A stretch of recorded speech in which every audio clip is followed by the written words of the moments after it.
my dear fellow suicide loss survivor.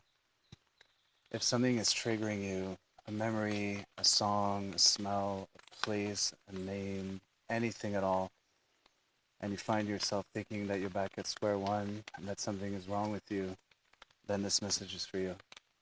Welcome. I'm so honored you're here with me today because today we just normalize grief triggers. And they don't mean that anything is broken with you. They don't mean you're back at square one, that your healing meant nothing, that you're going to be forever stuck with those triggers, right? So after suicide loss, it's actually very normal to constantly get triggered by everything, right? Somebody names something and it just instantly pops, and then we just, immediately think, what's wrong with me? Why can't I get over this? Why can't I stop thinking about that?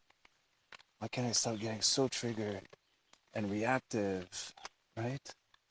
And then we start judging ourselves, right? What's wrong with me? Why is this taking so long, right? Then we avoid, or we numb, or we just ignore, and we try to bury it very, very deep and try to avoid anything that's going to bring up that trigger again, right? Sometimes that can actually make things worse. So the first step on the Music Can Heal healing path is awareness, right? And awareness means I notice what's going on inside of me. So for example, if your grief triggers us, then instead of going immediately to running away, thinking that, something's wrong with us and we have to absolutely avoid thinking about that, we just notice, right? What's going on inside? Maybe I'm feeling something in my chest, right? Maybe I just want to cry. Maybe I'm longing for, connection. Maybe, feeling anxiety come up, right? Will it always be this way? What am I actually thinking and feeling? So we notice, right? We become aware of what's going on inside instead of running away from it. And then from awareness, we choose a regulation step, right? Nothing complicated, nothing huge, nothing life-changing. But for example, I notice I'm feeling something in my chest, right? I feel the emotions come up, right? Maybe I actually need to cry. Then, okay, what is one thing that I can do right now to feel a little bit safer in this moment without running away, without avoiding it's happening again, right? What's one small thing I can do right now sitting with this awareness? It could be, a couple of deep breaths. It could be one grounding song. It could be reaching out for support from someone. It could be one discussion with your soul angel or angels, right? It could literally be just one small step to help you feel safer sitting with this awareness of how you're feeling, right? And this is signaling to our nervous system, okay, wow, it's actually safe to approach this trigger in a different way now. Whereas before, the nervous system used to hear, run away. This is dangerous. Do not approach, right? Run away. This is dangerous. And every time that we run away saying this is dangerous, what we're doing is we're training our nervous system to actually be more afraid of this trigger rather than training our nervous system to become more comfortable with this trigger, to work through this trigger in a healthy way through regulation, right? So we're sending two completely different signals to the nervous system. One says, run away, this is dangerous, and it's reinforcing that cycle, right, of running away.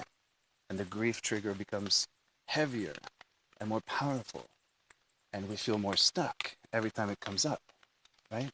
That's one response, avoiding, running away, reacting automatically. Another response is choosing awareness, right? I notice I'm feeling this right now, right? Some thoughts are coming up and it's making me feel anxious and I'm feeling it here. Now, once I'm aware, what can I do with it? A couple deep breaths, which is one of the fastest ways to regulate. A couple of slow, deep breaths, right? For example, 2 in, 4 out, or 3 in, 6 out. As long as it's twice as long on the exhale, you can be sure it's regulating your nervous system in real time.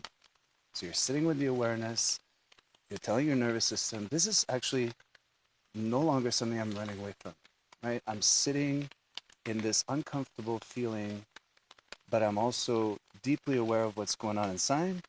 I'm deeply regulating at the same time. And therefore, I'm reinforcing this new loop that says, I can sit with this in a healthy way. I don't have to avoid. I don't have to run away anymore, right?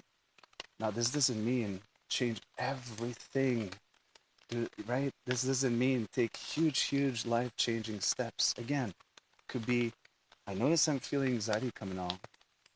What am I going to do about it? I'm going to take a couple deep breaths, right?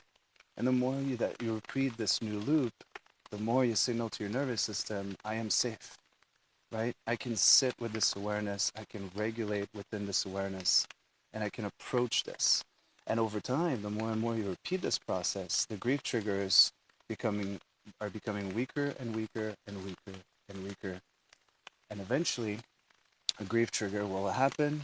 You'll have a completely different response. Instead of reacting and running away, you'll actually just see it as an invitation to ask, what's going on? Let's become aware. What's going on? And how can I regulate through this awareness, right? One breath, one song, one act of reaching out to somebody for support, one conversation with a soul angel or angels, right? It doesn't have to be life-changing. But the more you repeat it, the more it does become life-changing. So my dear fellow suicide loss survivor, please take good care of yourself. And I say this with all my heart. May you be filled with music and heal.